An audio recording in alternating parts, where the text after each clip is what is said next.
It's a joy to welcome back a gent who, in the words of Troy Deeney, is, quote, too big, too strong, too quick, too good on the ball, has a good head of hair and smells lovely.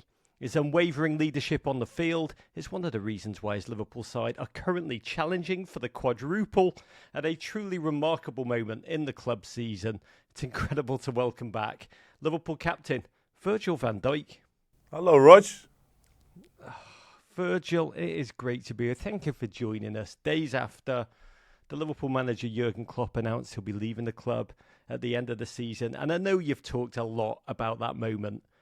So I'm interested in what human quality of Jurgen you'll miss most. Of course you'll miss him in the technical area, but as a friend and a human being, what will you miss about working every day with a man come the end of the season? Yeah, it's just a human being. Yeah, just he's a bit of a father for us. As the squad, and he's been that steady figure for so many years, and it's gonna be strange not having him after the season. But I don't want to speak too much about it because we're still in the mix of it. We still focus on things we want to achieve.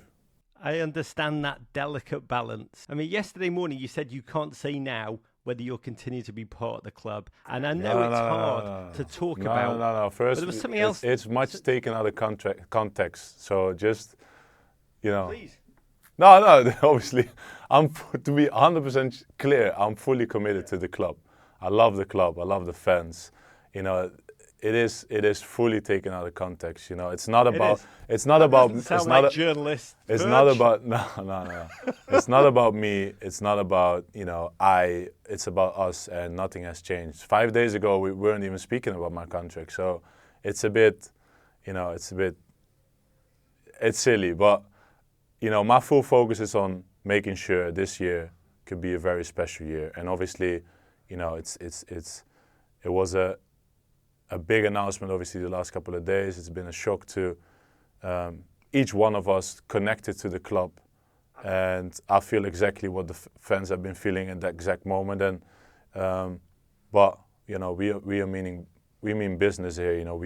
We want to crack on. We want to achieve things that we dreamed of in the start of the season, and we're in a good position. So let's give it all. But like I said already in the start, don't get it twisted. I'm fully committed to the club, and I love it, and I love each and every say. I'm the captain, and we're gonna go for it all, and let's see how that goes. Yeah, well, as captain, do you see a special role that you have in this moment of change and challenge? Yeah, listen, I think first and foremost, we're a squad of so many players that each and every one of us will react in a different way, will feel different things than each other, then you wouldn't feel all the same. And after that meeting, there's a bit of a shock. We went into training actually, and the vibe that I got from the team, the feeling that I'm getting still from the team until today actually, is good. Everyone is focused on getting the job done, and by the end of the season, when the end of the season is there, we will hopefully have the best farewell the manager could wish for, and then it's time for what's to come next, and behind the scenes the club will have to make sure they do the right thing for the club, and we are fully committed to the club in this case. One of the incredible things about this moment, Virg, is that change in football normally happens in dark moments. But man, I got to tell you, as an Everton fan, I look at Liverpool as you battle for the quadruple, and I just say, bite your arm off. However, you were in this position 2 seasons ago, and you end up frustrated. You won the Carabao, you won the FA Cup, but you kind of ran out of steam at the last. You fell to Real Madrid in the Champions League, just a single point behind Manchester City in the Premier League. What did you learn from that experience so that this one can end differently? Well, it's small margins. If you think back about that end, the end of the season 2 years ago, then, I think Villa played City and they were 2-0 up or something in the last 2-1 up, or I don't know, 2-1 or 2-0 up in the last 15 minutes of the game. And I don't know, it could have been totally different. We obviously in the end, City won, they win the Premier League. But same goes for the Champions League final. We play a Champions League final against Real Madrid, and Courtois was having the best game of his life. And, you know, it's small margins that change football and change games, and in this case, change the fact that we didn't win the other trophies. And that's life as well. So obviously you're frustrated because you're that close, and you probably will think about it for you know, when you're older, or you know, in the later stage of your life. But you know, it also makes you who you are, and you know, it is part of your journey, and let's see where it brings us this year. But it's all about the small margins and staying fit, control what you can control as a group, as an individual, and hopefully win football games and win trophies. This Liverpool, as you say, so many talents, so many weapons, so many new players stepping up to unfurl their jazz improv stylings. And I've got to ask quickly about Darwin Nunes, that Uruguayan god of chaos who has found his form in spectacular ways. 11 goals, 10 assists, all comps so far. Such a unique player to watch. Speed, ability, create space for himself, and also this the complete unpredictability. You train with him every day. Can you describe what it's like to anticipate the next move of this gent who's like the Jack Sparrow of Predator boots?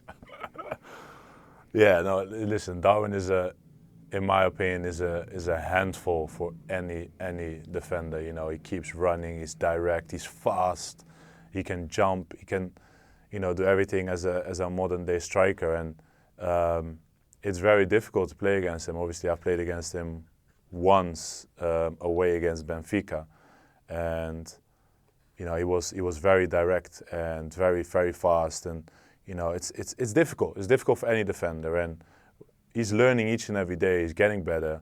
You know, he's in a good moment, and that's what we need.